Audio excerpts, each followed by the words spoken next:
Նախագահությունները կանեք դուք և մեր ժողովուրդը։ Ուրեմն 2015 թվականին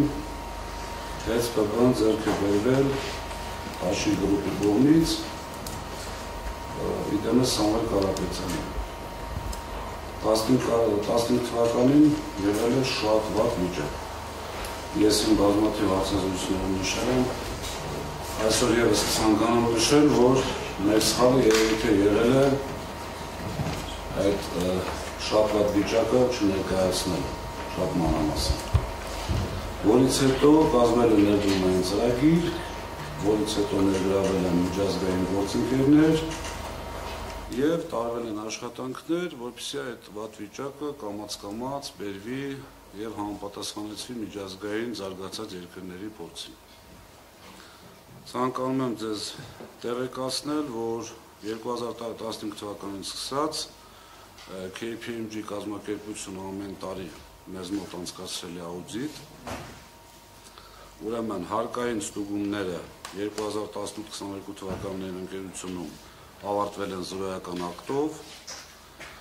ներդրումների և գնումների տեխնիկական աուդիտը հանրային ծառայությունների կարգավորման հանձնաժողովի կողմից անցկացվել է մրցույթ, որի արդյունքում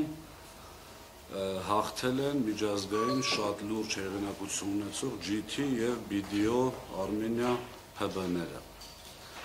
Այս ամեն ինչ ինչի համար եմ նշում, որպեսզի պատկերացնեք, որ այս կազմակերպությունները անցկացրել են և ֆինանսական, և տեխնիկական աուդիտ, և տվել են դրական եզրակացություն։ Կազմակերպությունների ընտրելը հանձնաժողովի կողմից եղել է մեր համաձայնությամբ, որպեսզի հանձնաժողովը ընտրի այդ կազմակերպություններին իր հայեցողությամբ, որպեսզի հետո խոսակցություններ չլինեն, դուք ընտրեցիք և այլն, չնայած շատ ծիծաղելի կլինի մտածել, որ մենք որևիցե ձևով կարող ենք ազդել այդ կազմակերպությունների կարծիքի վրա, հնարավոր չէ այդպիսի բան ուղղակի։ Ինչպես նաև կուզեմ ձեզ տեղեկացնել, որ հանրային ծառայությունների կարգավորող հանձնաժողովը դա այն մարմինն է, որը կարգավորում է մեր ոլորտը։ Մենք առաջնորդվում ենք իրենց կայացրած որոշումների, իրենց մեզ համար սահմանված չափորոշիչներով։ Որևիցե ձևով անցած տարիների ընթացքում անգամ ակնարկ չի եղել, որ ձեզ մոտ այնպիսի վիճակ է, որը կարող է բերել լիցենզիայից զրկելուն, չգիտեմ և այլն, անգամ ակնարկ։ Ասեմ ավելին, որ 2023 թվականի վերլուծական տեղեկանքը պատրաստ է, 24 թվականին դեռևս պատրաստ չէ, այսինքն 24 թվականի համար տալիս են իրանք երևի թե կտան աշնան սկիզբ, 23 թվականի համար արդեն տվել են։ Մի քանի ցուցանիշ ձեզ ասեմ, ուրեմն հոսանքազրկումների միջին հաճախականության ցուցանիշը Հայաստանի Հանրապետության ամբողջ տարածքում 22 թվականի համար բարելավել է շուրջ 8.7%-ով, միջին տևողությունը հոսանքազրկումների բարելավել է 22 թվականի համար 18.1%-ով, իսկ հոսանքազրկումների վերականգնման միջին տևողությունը 2022 թվականի համար 12.85%-ով։ Սա ինչ է փաստում, սա փաստում է, որ այն մարմինը, որը պետության կողմից լիազորված է համակարգելու հանրային ծառայությունների ոլորտը, խնդրում եմ սա շատ ուշադիր լինել, որովհետև այդտեղ է մեխը հենց, այդ մարմինը երբևիցե որևիցե ձևով չի գնահատել հետի աշխատանքը այսպես ճակերտների մեջ այնքան վատ, որը կարող է հանգեցնել այսպիսի զարգացումներ։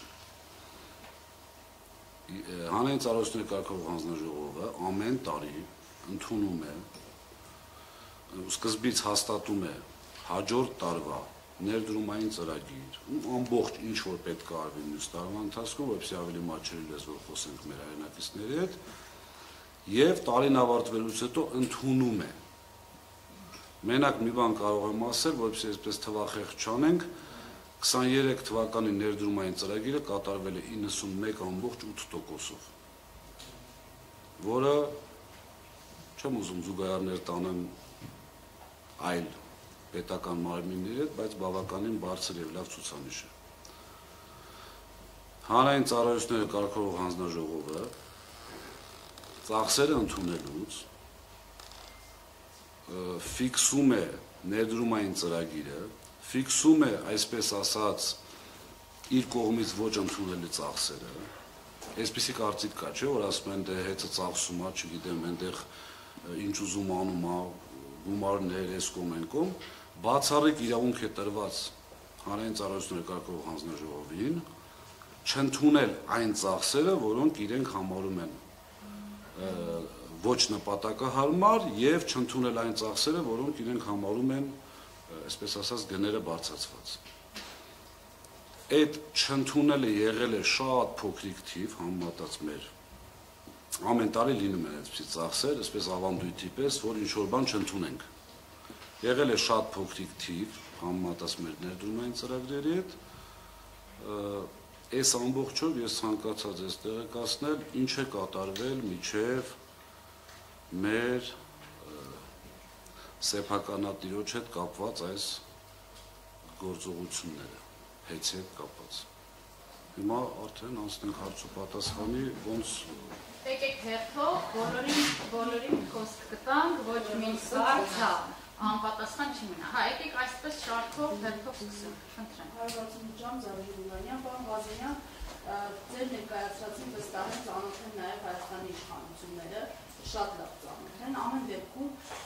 թիրախ են ընտրել էլեկտրական